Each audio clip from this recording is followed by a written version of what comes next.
Musclebox Radio, episode 18. So, first of all, I want to do a quick apologies. I want to quickly apologise, should I say, for the lack of episodes over the last couple of weeks. As we sort of spoke about with Danny, who came on in episode 17, I've been prepping for my British finals and then the IFBB Diamond Cup. So, they both went really, really well. The British finals was where I did the classic bodybuilding, and to make the British finals was a huge honour in my first show. And then last week I had the best achievement I've ever had in fitness modelling, and I won the IFBB Diamond Cup. So it's been a productive couple of weeks, but now we're back to the usual running of things. And today we're joined by Cliff Wilson. So thank you very much, Cliff, for coming onto the show. I appreciate you guys having me on. It's an honor. Well, no, honestly, we've been obviously talking for a while to get you on, and I know me and Mike have both, sort of listened to your stuff, your podcasts, and for me, like, your posts that you put out are just ones that I always resonate with. I'm just like, on the money again. So, it's just like I said, I know me and Mike are really pleased to have you on the show, and I'm sure our listeners will, get a lot out of this podcast. I appreciate it. I always say that I'm always lucky to do what I do for a living. So anytime I have a chance to put out any information and pay it forward, it's my pleasure, really. Oh, nice. And Mike, how are you doing now post show? Yeah, I'm really good. Feel in a pretty good place. Eating a lot more food. Enjoying myself. Enjoying social occasions again. Training a hell of a lot better. Feel really, really good. And still pretty shredded. Yeah, I'm not too bad. I'm not full on carb face just yet, but I'm not too bad. When was your last show, Mike? Just coming up to 7 weeks ago now. 7 weeks. Oh, so all three of us competed fairly recently here. Yeah. So I'm about 13 weeks now, and so I'm just now hitting that point where I actually feel like a human being again and training hard. Yeah. So Cliff, what just for the listeners, what show did you do 13 weeks ago, and how did you get on? Oh, I did the NGA Central Florida Championships, and I was lucky enough to take the whole thing and earn my pro card at that one.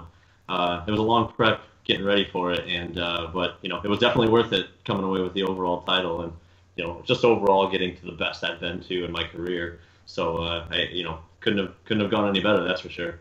Nice. You looked incredible. People need to check it out. Oh, thanks. I wasn't really sure because I'm 6'1" and I'm not a big guy.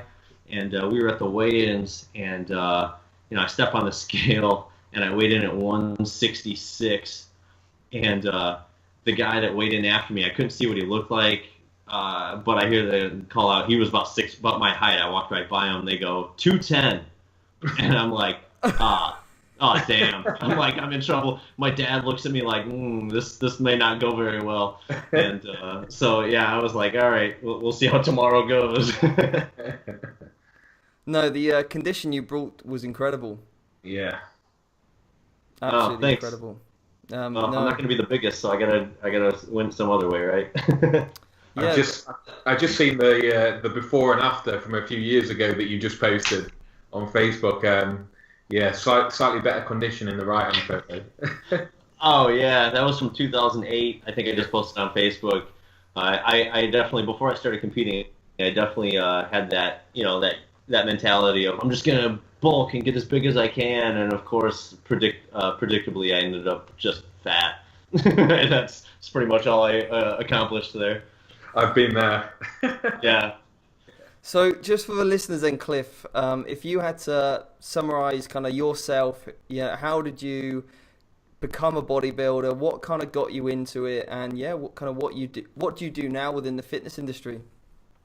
For those that don't follow me, I started competing in 2008. I kind of just got into it after I had played basketball in college, and I started weight training and needed something else to compete in. And I kind of knew instantly that I wanted to step on a bodybuilding stage. And so 2008, I did my first show. I did the novice class, took second in the novice class. I wasn't anything special that I was pretty thin, but I did get pretty lean. And so a couple of guys at my gym asked me if I could help them get ready for a show. So I just, I had always used for myself, a very scientific approach, even for my first shows. I was just self-educated, using the internet. You can usually find most things. And so I had taught myself a lot of different ways of doing things, because I kind of figured, since I'm not the biggest guy, I don't have the best genetics for bodybuilding, I'm going to have to do things differently to surpass people with better genetic ability than myself. And the first two guys that I coached at my local gym, I just did it for free, for fun, because I thought it'd be kind of fun. And so they were both pretty genetically gifted. So I kind of got to see what I could do with my knowledge that I've learned on myself with genetically gifted guys. And they both came away with wins at their first shows. And I actually kind of just snowballed into coaching from that. After they won, I had more people ask me, and it grew pretty quickly. 7 of the first 8 people I had shows in came away with an overall win. And so it grew really fast from there. Within a year and a half of starting coaching, I was doing it full time. And so now it's just grown. I've been doing it since 2010, so going, about 6.5 years now, and going on 7 years.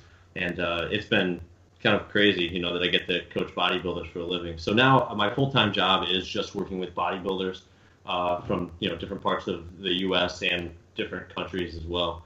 And, just keep putting bodybuilders on stage. And, every once in a while I'll do things like, write a few articles here or there, if I get the notion to do it.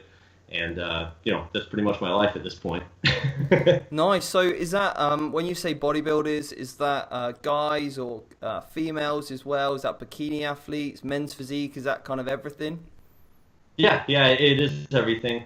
I kind of quickly wanted to become good at prepping everybody. I didn't want to fall into the category of I'm just good at prepping bikini competitors or just male bodybuilders. I really set out to kind of hone my skills at coaching all demographics, men, women, all divisions. And this, even, there's differences between older clients, younger clients, and even people don't like admitting this, but there's difference between the way I prep white clients and black clients in terms of the nutrient approach that I take, because different genetics will usually require different approaches in terms of nutrition. So I kind of I like to consider, at least I like to consider myself to be able to take on any demographic of client.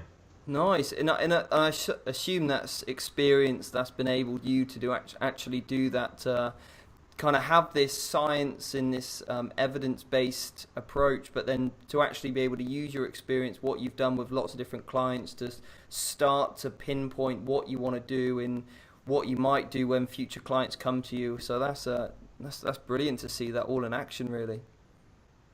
Yeah. I think I have a lot of clients that also coach, and sometimes when I'm talking to them, they try to, and they try to use what they read in the research and then apply it to real life, which you should most definitely do that. But I sometimes think people forget to do it in reverse. You can, read the research, take everything you know about the human body, and then apply it to real life. But sometimes you see something work in real life application, and then try to work it the other way. Okay, this is working. Why is this working? Let's go look at the research and maybe try to explain why this is happening. Yeah. So it works both ways.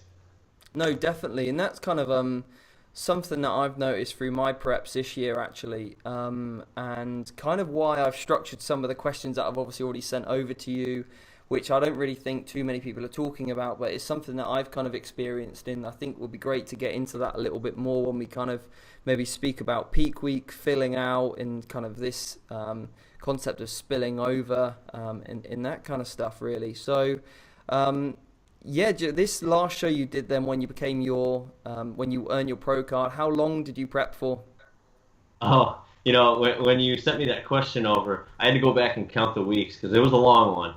And so I actually did. I counted, and I actually prepped I'm going to say prep. Technically, I started cutting at 49 weeks out. It was a long, ridiculously long, but I will say that the first even 20 weeks were hardly what I would consider prep because it was such a casual fat loss phase. And I had a couple weeks in there where I took a few diet breaks where I brought food up. I kind of had planned on that because I knew I was going to be doing a lot of traveling. So I knew it would be easier if I had if I had to travel for some reason, or I had like a speaking engagement.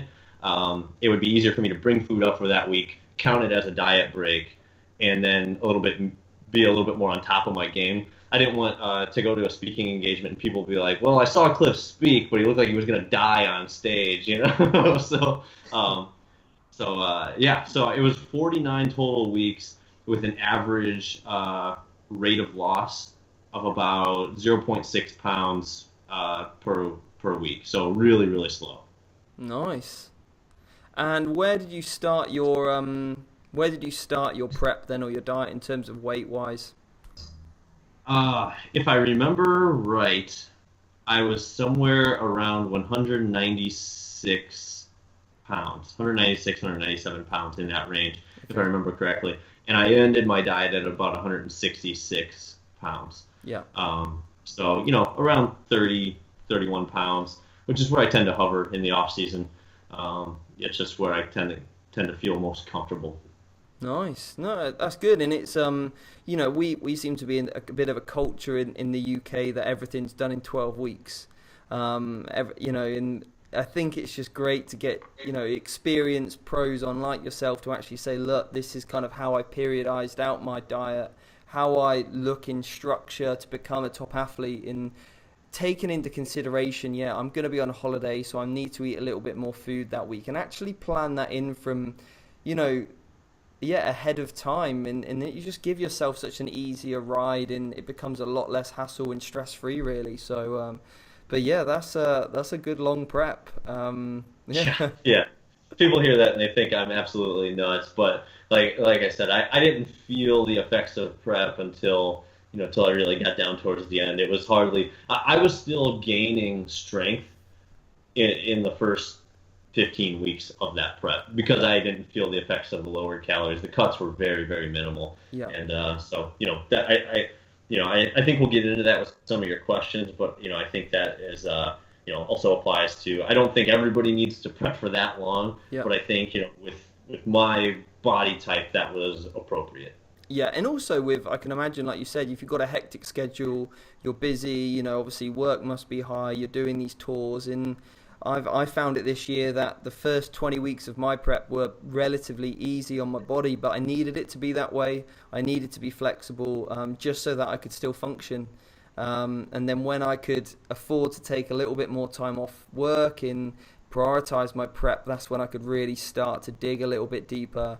And I actually started to feel the effects of prep a lot greater, towards the back end, because I suppose I allowed myself to, really. And I think the diet always has to be flexible enough for the individual and work it around you. But how is your prep changed now then, compared to maybe when you first started out? You said obviously when you were pretty into the science anyway, but kind of how have things changed now with maybe the experience that you've gained from coaching clients or just your own preps now? How has it changed over the years? Yeah, well, I competed in 2008, and then again in 2010, then 2013, and then this year. And I would say a lot of the principles remain pretty similar. I know I got a lot better at just timing my rate of loss going into the show, but just a few main things that I've changed. I always joke with people and I say that because I started with more of with a scientific approach, but I became a little bit more brave over the years with trying things that weren't necessarily by the book in terms of what the research says. Yep. So, for example, when I first started, my protein intake was, in my opinion, a little bit more moderate and by the book of what the research says. A little bit over a gram per pound of body weight in terms of protein intake, which did allow me to keep my carbohydrates higher when I was dieting. But over the years, I've gotten just a little bit higher and higher. And this was definitely the highest I had my protein for about the past 3 years. And it was significant difference in the end result, just keeping protein higher. For some people that follow my protein intake, I actually do the opposite with protein, where a lot of people in their off seasons, they keep protein lower. Then when they start contest prep, they bump it higher. I kind of come from a different approach now, where I used to come here, with the off-season protein and raise it up. But now I actually go high in the off-season, and I slightly lower, we'll even say, to a lower point. So my prep protein is a little bit higher than it used to be, and I'm coming down now from a very high protein intake. Okay. So it's a little bit of a different approach. So my prep protein ends up still higher than what most people would be doing, but I'm coming down from an extremely high level. So is that in order to obviously start to create a calorie deficit, but just through removing protein in, I suppose, keeping carbohydrates higher in intact, I suppose, then? Was that Yes. kind of the assumption? Yeah? Yeah. The reason, and I get some people really come at me about this one, but my reasoning for it, I guess I'll start with this. When I was getting applications from clients, trying to work with me for coaching, and just talking to people, other top bodybuilders, there was just a commonality. And I'm going to state before I say this that, obviously correlation isn't always causation. But when I would talk to the biggest, most muscular guys, the main commonality I'm seeing is ridiculously high protein intakes for long periods of time, 5, 6, 7 years.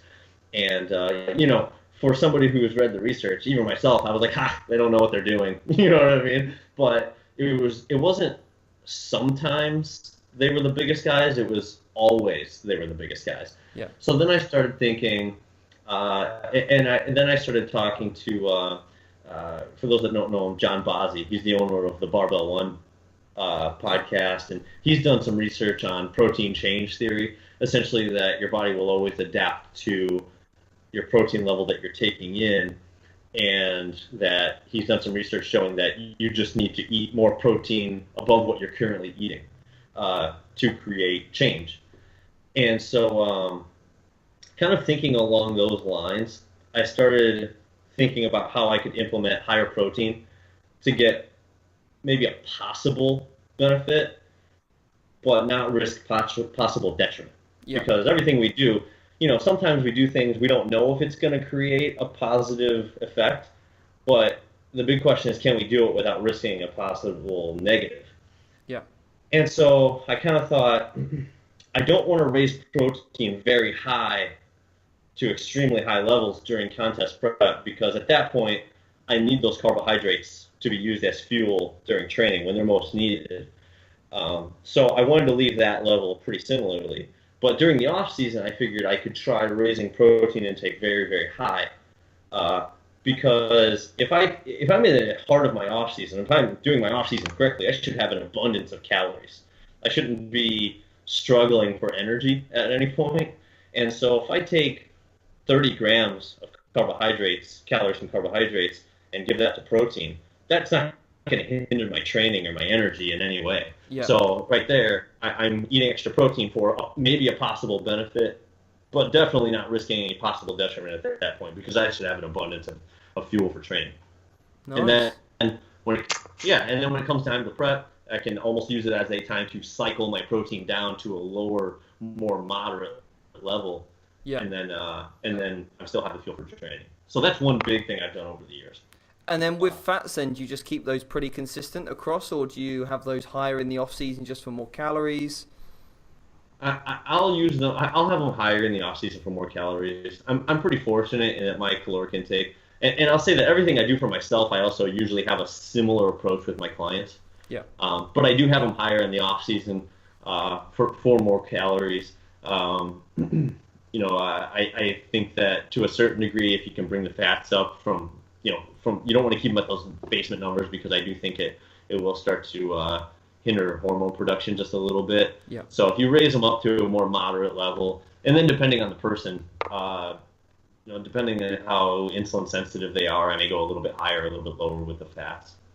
Nice. And I always find as well, and I'm sure, you both will agree with this one, is, when you're in prep, you also not only starve yourself of social events to a degree, but also your family and friends and your loved ones, because straight away, as soon as you finish a show, everyone's on the phone. Oh, you can go out for dinner now. And just having, more fats in the off seasons gives you that just better food variety, doesn't it? So it just allows you to enjoy those times while you can and kind of get away with it. Like you said, while energy is still good, training intensity is still good, that's when I suppose it's time to cash in on those events where you probably miss those in prep, because you just can't do it as much, can you? As much as flexible dieting is great, and yes, you can eat out, it is more challenging. Like, let's just face it, it's and towards the end of prep, it's not really happening that much. Yeah. If you're gonna be, if you're on 45 grams of fat daily, good luck trying to go get a meal out, because you're gonna use up, most of your day's fat on that one single meal. Yeah. Yeah, and then you're just fasting for the rest of the day. Yeah, that's no fun either. So, is there anything that you learned this time round for your prep that you might amend for next time? Oh, I'm sorry, you cut out. Can you repeat that again? Yeah, sure. Is there anything that you've learned from this prep that you've just gone through that you want to change for next time? Anything you've reflected on, you thought, oh, actually, wise, taking a punt on something that you might have experienced that you thought, okay, I want to roll with that a little bit more, whether it's, nutrient timing or, I don't know, anything that you've kind of, The biggest thing, because I'm in a fortunate position compared to a lot of people, essentially that coaching other people, I really get to kind of hone a lot of things, you know what I mean, as I go with other people. So I was pretty well prepared with the methods I was using, but I know personally, I still want to get leaner. I have a lot of people, congratulating me on the condition that I brought. But to be honest with you, the show that I won was still not even aiming as my main show. I had planned to come all the way down a little bit further, and then kind of come back up with calories as that's kind of my usual approach with a lot of my clients, is be ready early and then come back up. I decided to do the show that I ended up doing at the last minute just because I felt like I was within the range of possibly contending for it. I was lean enough to really take a serious run at it. And so I don't think personally, I would probably aim to be about 2 pounds leaner and then have time to bring my food back up. I just think that is a big difference when you have time to have a couple weeks before peak week to actually increase carbohydrates a little bit, increase calories a little bit, and just be filling into the show rather than coming down.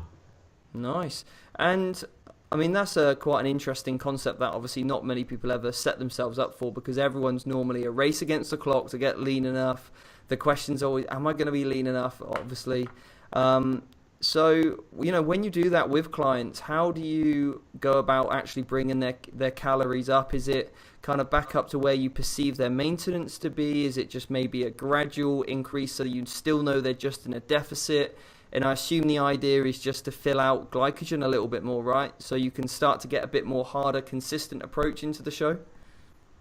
Yes, yeah. I will usually use a gradual approach. I won't jump it right back up because I find that if you can increase people's carbohydrates a little bit, and it may be something small, depending on the person. If they have a really fast metabolism, then I know that I can usually add 25 grams of carbs maybe in one shot, and it's not going to be a problem. But if somebody's real, you coach too, I think, there's some people, their metabolism is just so bad, you want to be very careful. So I may add like 10 grams of carbohydrates, but I usually try to add them right before training, because, some people use it, and glycogen's so low when you're at that point right before the show comes. I don't want to add the carbohydrates in 10 grams and have it be used for something else. I don't want to be adding 10 grams of carbohydrates in and have it be used for them to mow the lawn. I'd rather have it be used for harder training. So if you add something like 10 to 20 grams of carbs right before training, and I think we've all experienced this when you're in a contest prep, how you'll eat a meal and your energy will be up for, maybe an hour, and then you just like you start to kind of fade after that. So I'd rather add that in right before training. Yeah. Use that little food high that you get going, and then have a better training session. And you can find that a lot of people will get a little bit leaner when you add food in, and it almost appears to be a little recompositioning going on, because I think it's not necessarily the calories that you're adding, but you add 10 grams or 15 grams of carbohydrates, and so they're still in a deficit most likely. Yeah. But they're training a little bit harder because they have a little bit more fuel to push compared to what they did a couple of weeks ago. Yeah. And so, it can have a favorable effect if you do it correctly. Yeah, even psychologically, I suppose, if they're able to go in the gym, get a pump, look a little bit harder, have a little bit more intensity in their training, then they're only going to sort of build their self into the show with momentum, aren't they? And because it is such a small amount, by 10 or 20 grams, they're not going to be worrying, okay, am I going to lose condition here or anything like that? Because that was going to be my next question was, how do your clients actually, the psychological aspect of, oh my God, I'm increasing calories into my show. But obviously, because it's not a huge amount, then, I'm sure they'll roll with that and actually feel the benefit of it. Yeah, and you hit the nail right on the head with the psychological aspect, because contest prep is just as much psychological as it is the actual approach you take, the methodology that you use with your training and nutrition. Without a doubt, I can say that the more relaxed competitors are the ones who are going to get better results with their conditioning. I mean, it's very interesting, because I've also seen competitors who are, I've had some long-term clients. They've been with me in the early years of their competing, and then the later years, and you see where somebody does their first prep or first couple preps, and they're just constantly stressed, worried, is the scale going to drop? Am I going to be ready in time? Just all these questions. And, if they can learn to switch that attitude a little bit and be a lot more relaxed, then it just, everything clicks a lot better. I can't even say the mechanism behind it. Some of it may be hormonal. It may have a favorable impact on just overall hormone levels like cortisol and T3 and all that. But things just go better if you're more relaxed. And I do think that sometimes even adding 10 to 15 grams of carbs in, it kind of gives people the mindset that I'm going to feel better. They go into it thinking they're going to feel better from the extra food. Yeah. And so the mind thinking they're going to feel better just makes them feel better. Yeah. And then they feel better, they relax a little bit. A lot of times you add 10 to 15 grams of carbohydrates in, and you see a weight drop within a couple of days. And it's almost like they've dropped some water weight from maybe the stress they've been having. Yeah. And I suppose for them, that's them kind of realizing, actually, okay, coach is increasing calories. He must feel like I'm actually ready. And now it's time to build myself into the show, focus on posing, the digging's kind of done. And of course, it's still going to be, difficult to maintain where they're at, whatever level that they're at. But yeah, it's kind of just that I found this prep, I was a lot more relaxed with things, because I'd prepped again with Jeff before. I kind of already knew my standard that I had to, where I had to be. And I think with first-time competitors, the biggest challenge is they don't have any expectations of where or how far away they need to get to. So for them, it feels like a million miles away right from day one, and they don't really enjoy the process so much because they're constantly worried, I'm not there yet. And then when they get there, they're like, oh, actually, now I know that I was good enough. And they've kind of got this bar that they know personally that the method's going to work, that they are going to get there, and actually they can enjoy the journey this sort of second, third time round a lot more. And they like will themselves lean in a way, I think. I think that's a prime example what Cliff just said about the way I sort of prepped, and obviously I'm quite a stressy prepper, and the amount of weight that I lost when I went on holiday, right? Yeah. So Cliff, I started to go up in weight. I was about 5 weeks out from show, and I put on 3 kilos in a week. and I felt really, really beat up. I'd not overeaten. I'd done all my training, and I went on holiday abroad with my girlfriend, and Steve. I spoke to Steve, and Steve was like, take some days off training, increase your calories. So I did. Just put my feet up, relaxed, and over 9 days, I lost 10 kilograms. Yeah, like just obviously, that's not body fat there, but just the water weight, because I'd blown up like a sock full of custard, hadn't I? But I came down in 9 days. I lost 10 kilos, and it's just a prime example of what you're saying about the stress, and obviously. It sort of exacerbates things, doesn't it? When you start to stress, and then you start to hold a little bit more water. So then you've got the water retention there, masking any fat loss that you're seeing. So then you're just exacerbating it, and then you're stressing a little bit more. And sometimes it does just take a little bit of a chill out, and things come together in the end. Well, and that's what I really, for people that I know are more stressed dieters, I tend to encourage them to start earlier. Because then you're not wondering about the looming deadline of the show coming. And also, if possible, don't even pick a show. And this may be a little bit harder where you guys are from in the UK, because there's just not as many shows. But sometimes, if possible, don't even pick a show. Yeah. Just diet for whenever. And then when you're ready, then you find a show, dive in, because then you don't have a deadline. If you have a week where you don't lose weight, it's like, it doesn't matter. I'll make my changes. I'm not falling behind schedule. Yeah. And I really try to do that for first-time competitors. I always tell my first-time competitors, I have to laugh, because first-time competitors are by far the most stressed. Because like you said, there's all these questions about, how far do I have to go to get ready? Am I going to be ready? Because they don't know if they're going to be ready in their mind, even if you're confident of it as a coach. But for first-time competitors, I always tell them, listen, this is your first show. You have the least expectation that you will ever have on yourself in your entire career. I said, you could go out there, not take top 5. You could take dead last, and people will be like, nah, it's their first show. Nobody cares. But after that first show, then you're expected to top what you have done, look better. But so they don't, but that doesn't matter, because saying that to them doesn't mean anything. They still want to go out there and dominate right out of the gate. But I always tell people, if you're a first-time competitor, definitely give yourself plenty of time, because also you don't quite know what your show weight will be. Yeah. But yeah, that's always my approach. No, I had it with 2 clients this year. A guy who just wanted to do a photo shoot, so we kind of, again, we thought, right, we'll diet down for a rough period.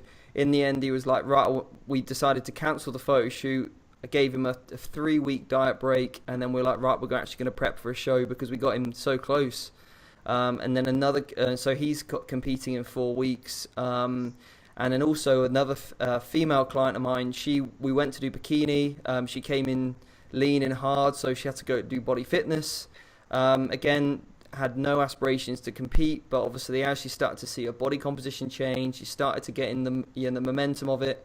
And won her class straight off, made the British finals. And again, because we just didn't have that date, it was a case of, why don't we do this show? And it was, let's do it. And it kind of went really, really well. So, it's a great way to work, I think, because there is no stress at all. It's just, I'm seeing progress, I'm making strides, and you never feel like you're making any sort of backward movement, which always feels great as an athlete, doesn't it?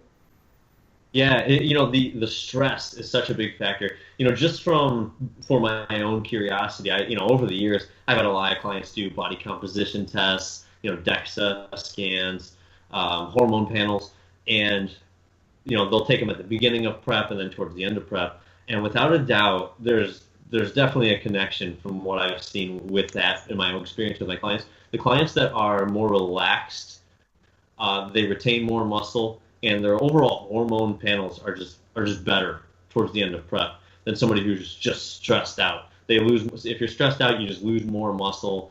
Your hormones aren't quite as good. They take more of a dip, more of a hit towards the end, and you see the effect over the course of prep. And it's not a big deal for 1 week. If you have a stressed week, maybe it's a bad week at work or whatever. But if it's over the course of 25 weeks, 30 weeks, it adds up. It adds up big time. And and I always kind of have to. One thing I always say to people is, younger, newer competitors, they obviously have hormones are higher, being in their maybe their 20s or whatnot, and I always say that they have the ability to build muscle better, but older, more experienced competitors have a lot more ability to retain muscle. Yeah. So when they're in the 40s, you've done 20 shows, you know what's coming. You're totally relaxed. There's no stress involved in it if you've done that many shows. Jeff and I, Jeff and I have talked about that all the time, where the more shows you do, the more you've been through the process, and the more you analyze the process rather than letting it just be a whirlwind of emotions. But if you really focus on analyzing it over the years, you just get better at being more relaxed and calm, and the results end up being better. Yeah, no, definitely, completely agree with that. That was our approach with my prep this year. I didn't have a particularly long off season. It was only like 7 months. It wasn't the most productive off season, but Jeff's, our game plan this time was to prep slower, retain more muscle, get leaner, improve posing, and those were the areas that we focused on. And yeah, they were the ones that brought me in better condition and got me better placing. So it's not just about size and it's not just about condition. It is bodybuilding is that spread of all those aspects, isn't it? So out of interest, do you have any anything you do with a client if you do find that they are holding water towards the latter end of their prep? Is it a bump in calories you find helps get a little bit of water off? Any other little things just for just while I've got you here so I can pick your brains a little bit? Are you meaning during peak week or just sort of in the weeks beforehand? Yeah, obviously in peak week it's most important, isn't it? Obviously that's when conditions got to come in tight. But yeah, if you find a client who is retaining water, is there anything that you do that you find helps? Well, and this goes against, this is another one of those things that goes against what is, I would say, more common among the scientific approach coaches. Yep. One thing I've actually changed my mindset on in the last year and a half now is I will use some sort of herbal diuretic during peak week.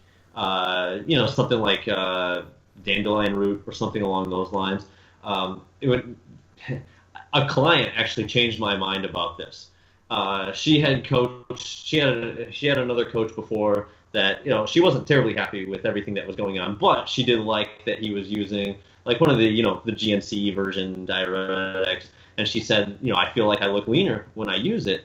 And I was like, I was not on board with it. I was like, nah. And she's like, and I was like, well, I was like, let's keep everything the same.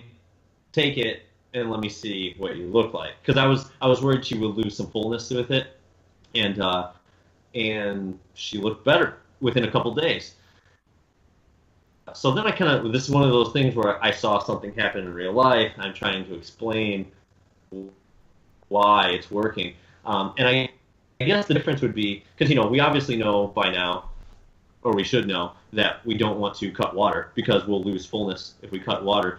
But so now I sort of use some sort of herbal diuretic with the mindset of the goal is obviously not to dehydrate, but essentially the water that comes in will be expedited through the body.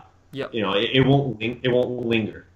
And so, for some people that tend to hold water, and I'm going to say one demographic that this works really well with are black females, because, and I would even say generally more so with female clients than male clients, because they tend to hold a little bit more water due to hormone fluctuations, maybe in the legs. But black females in particular tend to hold a significant amount of water in their legs, have some edema in their legs, even if you add smaller amounts of carbohydrates. So I'll usually add something in like a week out, just have them take it every day, and I notice they stay a little bit tighter throughout the entire week, just because the excess water that they're drinking, okay, they drink enough water, whatever needs to be used for glycogen storage will be there and be used for glycogen storage. Yep. And then the excess water will be eliminated and expedited through the body rather than lingering and storing in the legs, for example. Nice. Yeah, that's really interesting. I mean, I actually had a similar thing last week where I ended up getting a bit of a stomach bug in between my 2 shows, and obviously I only had 7 days to get back on stage again, and it really started to screw with my head a little bit. And I was like, I'm retaining a lot of water, I'm looking a lot puffy, even my face really blew out. And I was like, what am I going to do? I went straight to, like, we have a similar sort of, it's called Holland Barrett, and I was like, right, I'm going to get vitamin C, and I just took grams, and I was like, I've had no evidence for it, it's just something that obviously I thought it's not going to hurt at this stage. I took a few grams of that, plenty of water, and luckily, whether it was, because I kept water high anyway, because obviously I was already in peak week prior to that, and literally the only change was time and the extra vitamin C that I was taking in, so between the two, luckily, I looked pretty tight on show day, but it is those little things that you need to go. We're seeing this in the field, and there is no like research for it, and there never will be, right? Because I mean, how many studies are there on bodybuilding? You know, we could probably count them on our hands. So, yeah, it is nice for, I think, guys like yourself, and hopefully that, you know, like we all become, like me and Mike will, you know, as we get older and more experienced, we'll be able to look at this data and go, this is what we're seeing in the field, but actually we can kind of, have an approach where you keep the variables constant and make those changes to see improvements for clients, and that's what it's all about. But studies come from anecdote, right? You know, if nobody hypothesized that fasted cardio burned, you know, more body fat than fed cardio, then you'd probably never see a study on it. So, you know, that's where it comes from, right? Yeah. Yeah, I did a talk. I host this thing every year called the Physique Summit with John Gorman, and we try to bring together a lot of coaches and researchers, and we all speak over the weekend. And I did a talk about peak week, and I kind of said the same thing. I said, you're not going to see many studies about peak week, at least not for a long time, because to get funding for something such a niche topic, you know, there's not a lot of funding out there for bodybuilders just in peak week. You know what I mean? There's not a lot of money getting shuttled towards that right now. And then how many bodybuilders are going to go, hang on a minute, you want me to do what? You know, like, I'm not going to let you mess around with my water intake or my sodium intake. I'm doing what I know works. They're just so stubborn, and Well, and that's a great point, too. I never thought about that. Essentially, you're going to need different groups if you're going to do a peak week study. So inevitably, somebody's going to have to draw the short straw and get the bad peak week protocol just so you can compare it to the good one. You know what I mean? Yeah, but you might get the person who is doing, let's say, a water cut because they perceive that's going to give them a better look. And they're like, you want me to drink, I don't know, 7 liters a day? Are you kidding? Like, I'm not getting hydrated for the show. But they could actually see a better result. But obviously, they're not going to want to do it. However, you know, when you think about what bodybuilders are, and they're such great sticklers for their approach, weighing, measuring, they would actually be the best candidates because they would just be so accurate. They'd be consistent for studies. And especially when it ever came to muscle biopsies, they'd be like, hang on a minute, you want some muscle? No chance. So, Well, and kind of what you mentioned along the lines of the final week and keeping the person relaxed.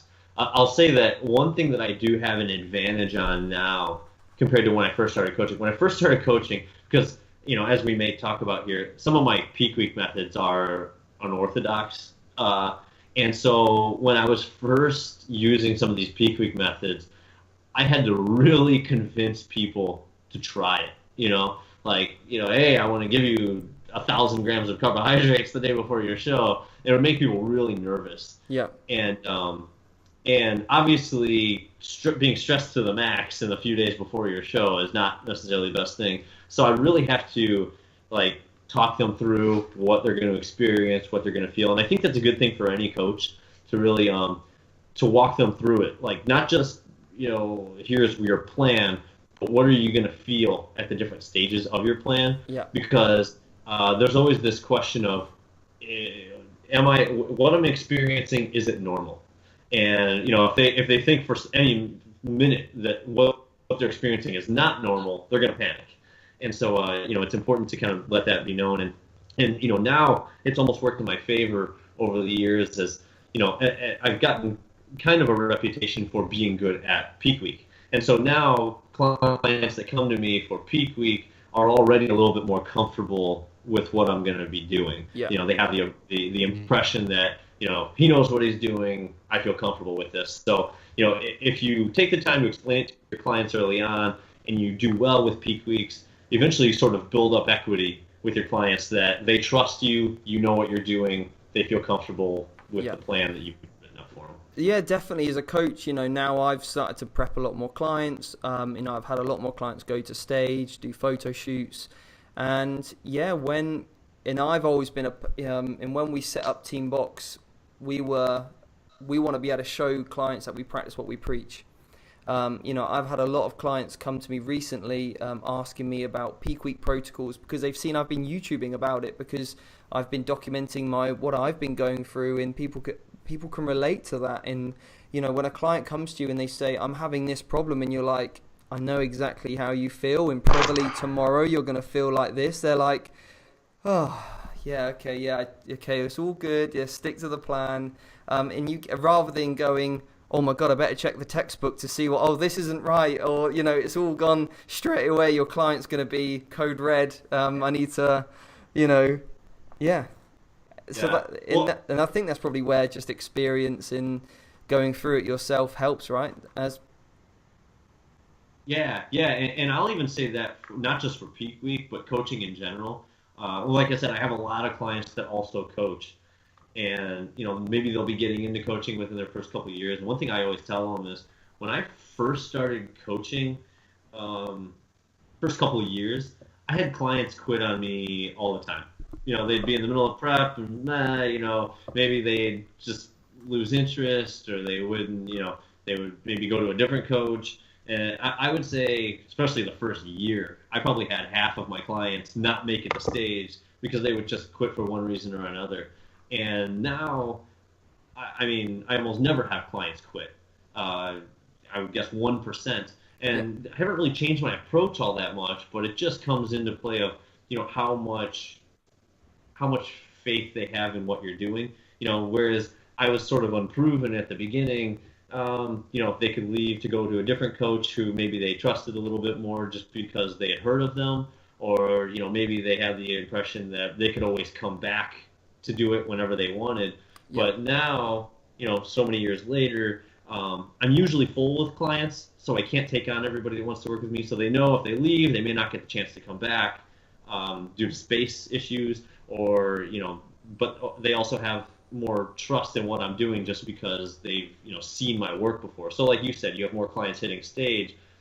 My guess is 2 years down the road, they're going to look back at what you've done now, and they're going to have all that faith in you because you've proven it. You know what I mean?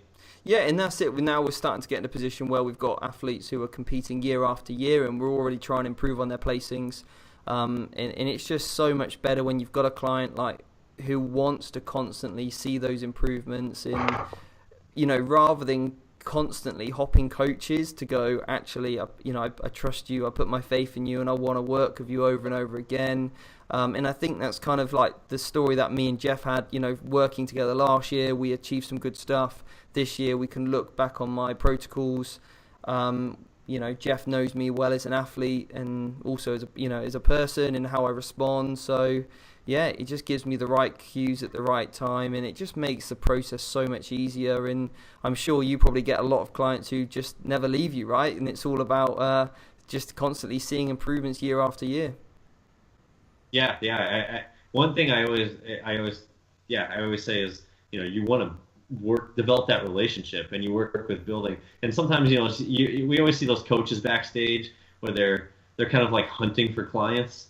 They're looking for the people that are already in the best shape or have the most genetic ability, and they're trying to recruit them. And I always think to myself, just find some clients and work with them to build something special over the years. You know what I mean? Yeah, and you'll get recognized in time, won't you? And that's how, if you're good at what you do. Hello? You there? lost you for a second there. Yeah, I was just saying, once you start to build that reputation and you start to see results with clients, the top athletes will come, and I think that's certainly what we're finding now, and hopefully that will continue, that, we just keep progressing. So, I think we've already one of the questions I had was, how does your career as an athlete make you a better coach? But I think we've pretty much covered most of that. So, yeah, as you kind of alluded to with peak week and some of the stuff's a little bit unorthodox that you do. So for the listeners, I'm sure most people are familiar with peak week. We've spoke about it before, me and Mike, with other guests. Are you there, Cliff? You've frozen on us. Can you still hear me? Oh, you're back now. You're back. Oh, sorry about that. Can you repeat the question? I lost you there. So we've obviously spoke about peak week a lot on the podcast before with a couple of different guests, just because it was appropriate timing for where both myself and Mike were at the time. So you said you have a kind of a bit of an unorthodox approach, and assuming a client is shredded, like they are in condition, they're ready to go, peak week, and I've heard you say this on podcasts before, and something that we agree completely with, is just about keeping all the variables the same, right? And then you can start to manipulate what you need to see the result you want. So it'd be great to sort of get your, like 1,000 grams of carbs in a day sounds a lot. So kind of, if there's I think that's one of the things that I get questioned on a lot is, oh, Steve, how do you get so full? Or, how I'm worried about spilling. These are obviously common questions that everyone's worked so hard to get shredded, and they do not want to ruin it by getting full. However, that's exactly what the look that they want to achieve, isn't it? Yeah. With peak week, I always tell people to find out what Cliff says about peaking for a show, what he tells his clients, and how he manipulates people's diets in peak week. You're going to have to tune in next week. The content and our podcast with Cliff went on for such a great amount of time, we actually decided to split it into 2 podcasts just so that you had some nice, easy content to listen to, which flowed really nicely. So I hope you enjoyed that episode. It was great to have Cliff onto the show. Next week's episode is going to also be fantastic, so that's going to be a really good one for you to look out for, and hopefully we can get Cliff back onto the show very soon.